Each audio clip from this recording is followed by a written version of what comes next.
As much as I love the fall colors, they do make it clear it's time to winterize the boat. Winterization is not difficult or expensive, and it's the best way to ensure your engine's ready to go next spring. In addition to replacing the oil and oil filter and lower gear grease, it's also smart to fog your engine before storing your boat.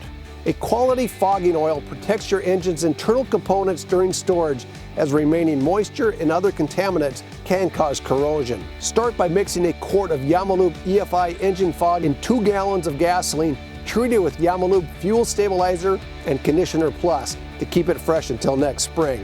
A portable gas tank makes the fogging process easy. Now all you have to do is connect the fuel line, provide an adequate supply of water, and run the engine at fast idle until the exhaust begins to smoke.